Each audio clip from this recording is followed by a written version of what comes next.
اسرائیل اور فلسطین کے درمیان جنگ کا آغاز ہو گیا ہے، اور وجہ یہ ہے کہ جمعرات والے دن ایک پرتشدد واقعہ پیش آیا تھا کہ اسرائیل نے کارروائی کی تھی جنین کے کیمپوں کے اوپر اور فلسطین کے 10 لوگوں کو شہید کر دیا تھا، جبکہ 20 لوگ جو ہیں وہ زخمی تھے۔ اگر ہم بات کریں اسرائیل کی تو اسرائیل کے ایتمار بن گوئر نے اعلان کیا ہے کہ ہر ایک بندہ، ہر ایک اسرائیلی اپنے پاس ہتھیار رکھے، کسی وقت بھی کوئی بھی فلسطینی ان کے اوپر حملہ کر سکتا ہے، اور اگر حملہ کیا جاتا ہے یا پھر بھی کچھ ہوتا ہے معاملہ تو اسرائیلی فوری طریقے سے فلسطینیوں کے اوپر اٹیک کر دیں۔ ایتمار بن گوئر نے یہ بیان دیا ہے، اور آپ کو یہ بھی بتا دیں کہ ان کا انجام بھگتنا پڑا ہے اسرائیل کے حملوں کی وجہ سے جو کہ جمعرات کو شروع ہوئے تھے۔ آج ایک شخص جس نے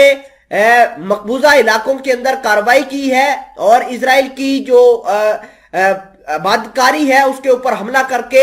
7 اسرائیلیوں کو واصل جہنم کیا ہے، جبکہ 10 ایسے لوگ ہیں جن کو زخمی کر دیا گیا ہے۔ بہت ساروں کی حالت جو ہے وہ نازک ہے۔ اور میں آپ کو یہ بھی بتا دوں کہ اب اسرائیل کے نہ صرف منسٹر جو ہیں وہ اس طریقے سے بیان جاری کر رہے ہیں کہ فلسطینیوں کو ہم نے مارنا ہے، ان کو نکالنا ہے یہاں سے، بلکہ عام شہریوں کو اسلحہ رکھنے کا مقصد ہی یہ ہے کہ اسرائیل عام شہریوں کو ورغلا رہا ہے، ہتھیار اٹھانے پر مجبور کر رہا ہے۔ اور میں آپ کو یہ بھی بتانا چاہتا ہوں کہ ایتمار بن گوئر کو آج اسرائیلی لوگوں نے ہی گھیر کر اس کی خوب درگٹ لگائی ہے، اور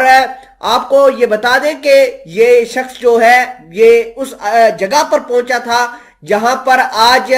فلسطین کے ایک شخص نے اسرائیل کے 7 لوگوں کو مار گرایا تھا۔ ایتمار بن گوئر جیسے ہی وہاں پر پہنچے تو یہودیوں نے اس کا گریبان پکڑ لیا اور اس کی خوب درگٹ بنائی، اور یہی کام اسرائیل کے دوسرے لوگوں کے ساتھ ہونا ہے۔ جب سے اسرائیل کی گورنمنٹ بنی ہے تب سے لے کر اب تک فلسطین کے حالات بہت زیادہ کشیدہ ہوئے ہیں۔ تقریباً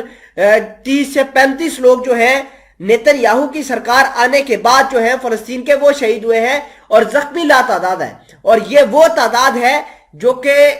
انٹرنیشنل میڈیا کے اوپر ایکسیسیبل ہے، لیکن اندر کھاتے بہت سارے معاملات پیش آئے ہوں گے، بہت ساری ہلاکتیں ہوئی ہوں گی جو کہ کسی کو معلوم نہیں ہے۔ اور میں آپ کو یہ بھی بتا دوں کہ ایتمار بن گوئر وہ شخص تھا جس نے اس جنگ کا آغاز کیا تھا۔ سب سے پہلے مسجد اقصیٰ کے اندر اس نے دعویٰ بولا 3 جنوری کو، اس کے بعد فلسطینیوں کو اس نے اکسایا، فلسطینیوں کے جھنڈے جلائے،